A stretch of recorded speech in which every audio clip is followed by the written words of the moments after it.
ব্যাকরণ এই একটি মাত্র শব্দে অনেক প্রশ্ন লুকিয়ে আছে। এটি কোন ভাষার শব্দ? এই শব্দে কতটি উপসর্গ আছে? কোনটি কোন ভাষার উপসর্গ? এখানে কোন সূত্রের ব্যবহার হয়েছে? এই ধরনের অনেক প্রশ্ন আছে। আচ্ছা, প্রথম প্রশ্ন, ব্যাকরণ কোন ভাষার শব্দ? কোন শব্দের মধ্যে যদি মূর্ধন্য দেখতে পাই তবে নিশ্চিতভাবে বলা যায় সেটি সংস্কৃত অথবা তৎসম ভাষার শব্দ। কেননা কেবলমাত্র সংস্কৃত বা তৎসম শব্দেই মূর্ধন্য এ ব্যবহার হয়ে থাকে। দ্বিতীয় প্রশ্ন, ব্যাকরণ শব্দের অর্থ কি? ব্যাকরণ শব্দের অর্থ হচ্ছে বিশেষভাবে বিশ্লেষণ। আচ্ছা, ব্যাকরণ শব্দটিকে বিশ্লেষণ করলে কি পাওয়া যায় দেখি তো। বি আ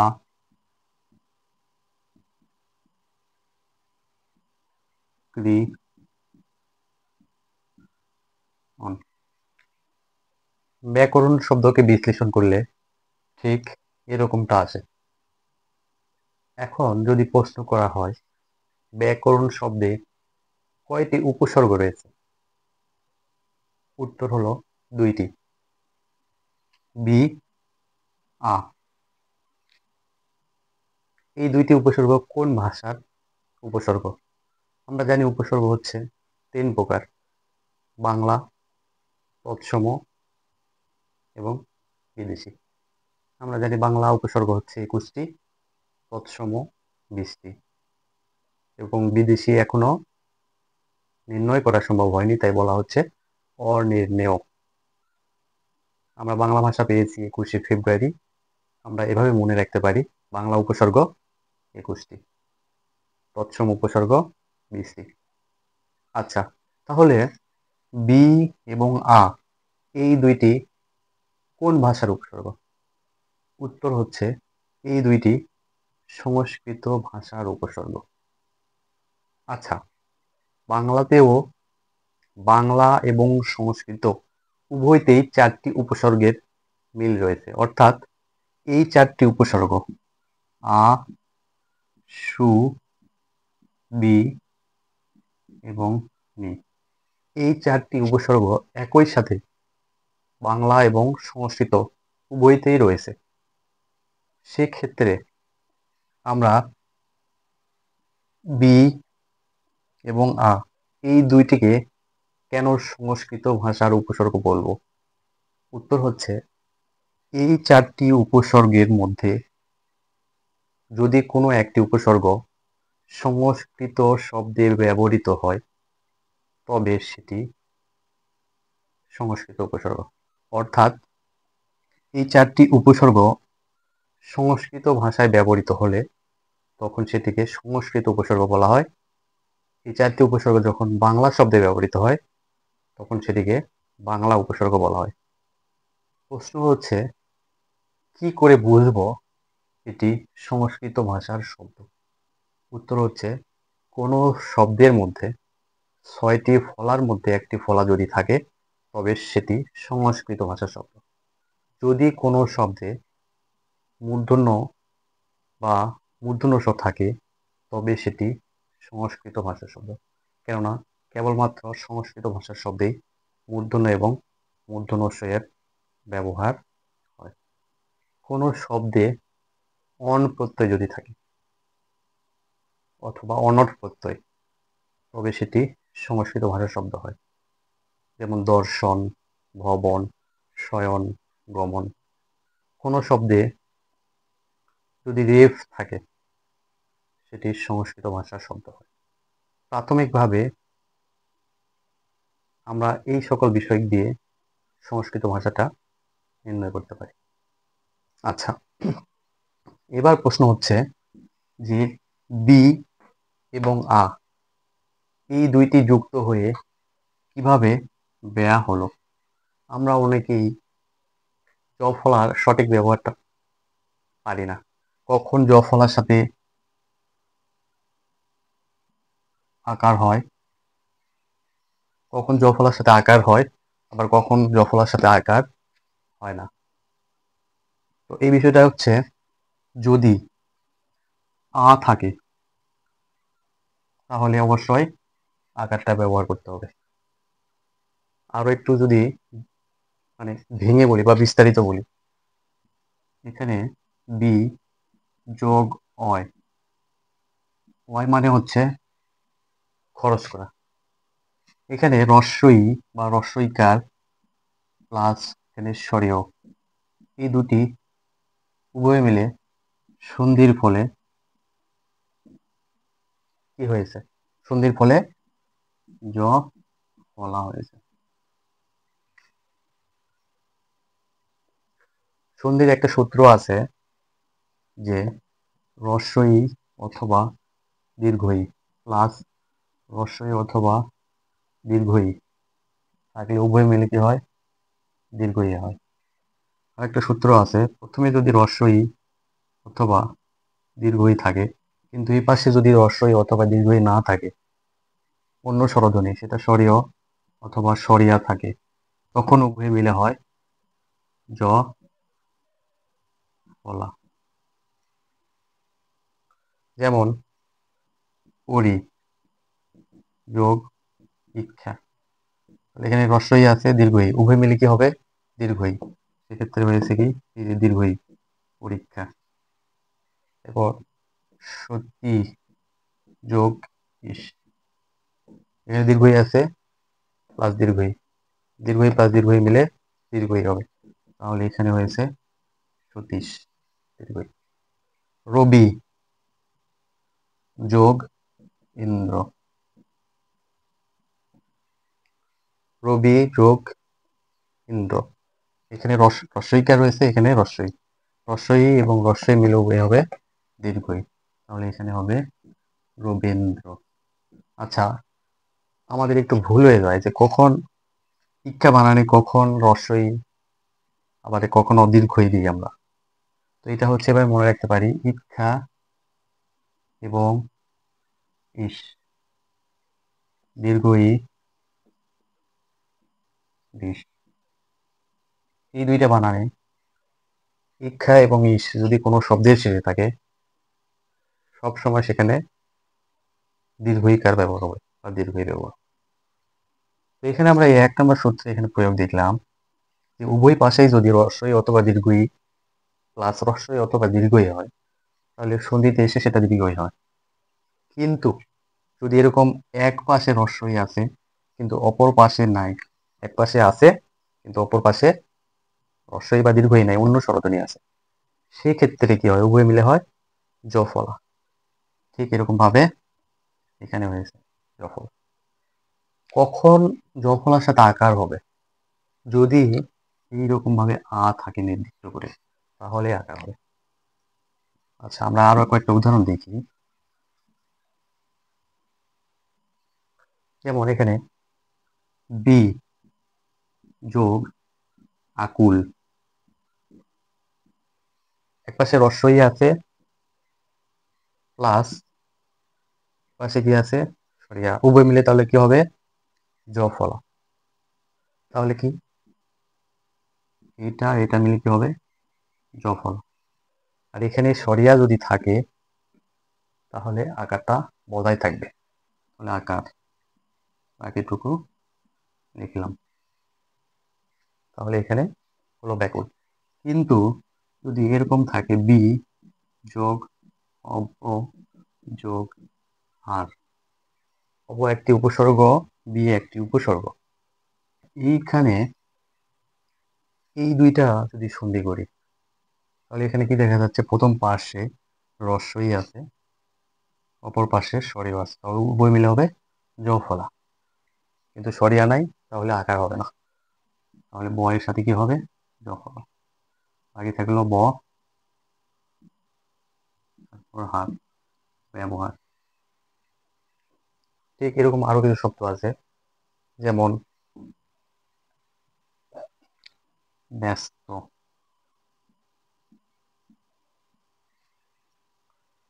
তাহলে কি এটা হবে বি যোগ অস্ত, ইজিক্যাল টু ব্যস্ত।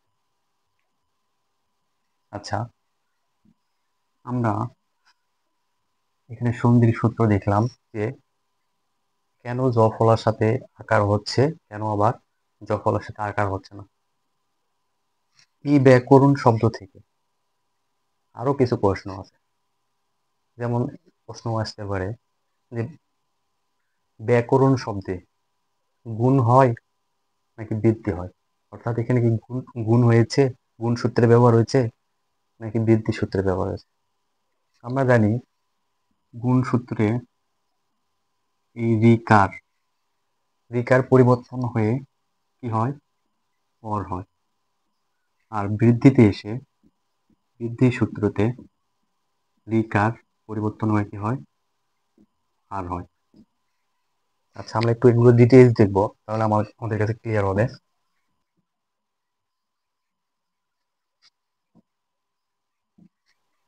আচ্ছা, গুণটা হচ্ছে যদি রিকার পরিবর্তন হয়ে অর হয়ে যায় তখন সেটাকে বলা হচ্ছে গুণ, অথবা গুণ সূত্রের ফলে আমরা এই রিকারটাকে অর করে নিতে পারি। বৃদ্ধি সূত্রের ফলে রিকারকে আমরা আর করে নিতে পারি। এখন এই এখানে রিকার আছে, পর এখানে কি আছে, ও আছে। তো এমন কোনো সূত্র নাই যে সূত্রের মাধ্যমে এই রিকার আর অ যুক্ত করা যায়। তো সেক্ষেত্রে ব্যাকরণবিদেরা এই গুণ এবং বৃদ্ধি সূত্রের সাহায্য নিয়েছে। তো এখানে রিকার আমরা কি করতে পারি, অর করে নিতে পারি। তাহলে রিকার আর রাখবো না, কি করব, অর নিব। তাহলে অর যদি এখানে এর সাথে যুক্ত করে দিই, এই স্বরীয়টা কার সাথে মিশে যাবে, ক এর সাথে মিশে যাবে।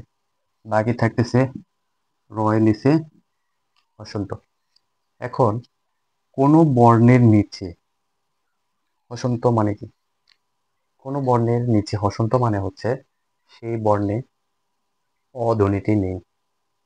আমরা এইভাবে যদি ক কে বিশ্লেষণ করতে যাই তাহলে কি পাবো, ক কে বিশ্লেষণ করতে গেলে পাবো ক হসন্ত অ। এই হসন্তকে ইংরেজিতে বলা হয় স্টপ ভাবে, যেটা স্বরধ্বনিকে স্টপ করে দেয়। অর্থাৎ এই ক এর নিচে হসন্ত আছে মানে সেখানে অ উচ্চারণ হবে না, বা অটা নাই, অটাকে আমরা এই হসন্ত দিয়ে আলাদা করি। আবার যখন এই হসন্ত তুলে দিব এই অটা এর সাথে যুক্ত হবে। তাহলে এখানে কর, এখানে র এর সাথে কি নাই, র এর সাথে অটা নাই। কিন্তু যখন এই রটা আমি এখানে এর অনা এই অটা যখন এখানে যুক্ত করব তখন এই হসন্তটা উঠে যাবে। তাহলে এটা এখানে চলে আসলো, বাকি থাকলো দন্তন্য। দন্তন্যটা এখানে র এর পরে এখানে আমরা জানি রি, র এবং স এর পরে মূর্ধন্য হয়। এখানে অন প্রত্যয় আলাদা ছিল, এখানে দন্তন্য ছিল। কিন্তু ব্যাকরণের একটা বাংলা ব্যাকরণের বানানের নিয়ম আছে যে রি, র এবং স এর পর মূর্ধন্য হবে। তো এখানে র থাকার কারণে এই অন দন্তন্যটা এখানে এসে মূর্ধন্য হয়ে গেল। তাহলে দেখা যাচ্ছে যে এই ক্রি এবং অন এই দুইটি গুণসূত্র ব্যবহার করে গঠন করা হয়েছে। ঠিক এইরকম ভাবে অনেক শব্দ বাংলা ভাষায় গঠিত হয়েছে, যেগুলো আমরা দেখা মাত্র খুব সহজেই বিশ্লেষণ করতে পারি। যেমন একটা খুব গুরুত্বপূর্ণ টপিক আছে বাংলা ভাষায়, কারক।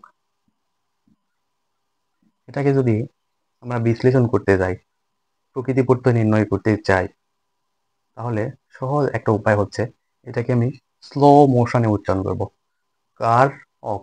তাহলে উচ্চারণ হচ্ছে কি, কার। কার বলে কিন্তু থেমে যাচ্ছি, কার, কার অ বলতেছি না, কার বলে থেমে যাচ্ছি মানে এখানে হসন্ত দিব, কেননা এখানে অটা উচ্চারণ করতেছি না, অটা নাই। কার অক, এই অটাকে আলাদা করে এখানে আনছি, কার অক। আচ্ছা, এই কার বলতে এখানে আকার মানে আ আর র, আর এই যে আর। তো আমরা একটু আগেই জানলাম যে রি বা রিকার এইটাই কিন্তু পরিবর্তন হয়ে শব্দ গঠনের পরে আর হয়েছে। তাহলে শব্দ গঠনের পরে আর হয়েছে, শব্দকে আবার যদি পূর্বের অবস্থানে ভেঙে ফেলে পূর্বের অবস্থানে, তাহলে আর কে কি করতে হবে, রিকারি করে নিতে হবে। তাহলে এই আর কে আমরা রিকার করব। তো রিকার করে কার সাথে বসবে? ক এর সাথে। বাকিটুকু এই অক, এই হলো কারক। এরকম ভাবে যদি আমি স্মারক এটাকে বিশ্লেষণ করতে যাই, স্মারক স্মারক, তাহলে এই শব্দের মধ্যেও আর আছে, যে আর সার অক, শেষে অক আছে, এই আর এর বদলে কি দিব? রি, বাকিটুকু শেষে অক, স্মারক। এভাবে ধারক, ধারক, তাহলে কি দিব? ধ্রি যোগ অক। অনেক শব্দ আছে, এই শব্দগুলো একটু দেখি। যদি এরকম আসে যে স্মরণ, স্মরণ, তাহলে কি হবে? স্বর অন, শেষে অন আছে, স্বর বলতে অর আছে, এই যে এখানে অ র অর, তাহলে অরের বদলে কি দিব? রিকার দিব এবং শেষে অন প্রত্যয় আছে, স্মরণ। এবার যদি আসে হরণ, ঠিক একই রকম, অর অর আছে, অর থাকলে আমরা কি করব? রিকার দিব, কার সাথে? এই পূর্বে বর্ণের সাথে, এই যোগ অন। এভাবে বরণ,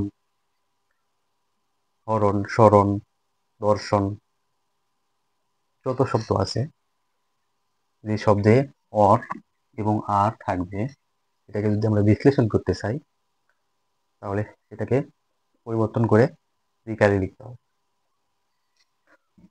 তাহলে দেখা যাচ্ছে যে একটি মাত্র শব্দ ব্যাকরণ, এখানে অনেক প্রশ্নের উত্তর লুকিয়ে আছে।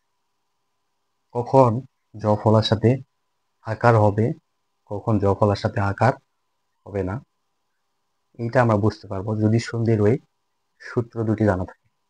রস্বই অথবা দীর্ঘই প্লাস রস্বই অথবা দীর্ঘই উভয় মিলে দীর্ঘই হয় বা দীর্ঘই কার হয়। কিন্তু যদি এক পাশে রস্বই অথবা দীর্ঘই থাকে, অন্য পাশে রস্বই অথবা দীর্ঘই না থেকে স্বরীয় অথবা স্বরিয়া হয়, তখন কিন্তু উভয়ে মিলে জ ফলা হয়। জ ফলার সাথে আকার তখনই হবে যখন আর এক পাশে আ থাকে। যেমন হচ্ছে ব্যাকরণ শব্দে আমরা দেখতে পাই বয়ে জ ফলা আকার, কেন এখানে বি যোগ আ আছে। এরকম ভাবে আরো কিছু শব্দ আছে, যেমন ব্যাকুল, এখানেও বি যোগ আ আছে। ব্যর্থ, এই বানানটা কি হবে? বয়ে জ ফলা আকার থয়রেফ, নাকি বয়ে জ ফলা থয়রেফ?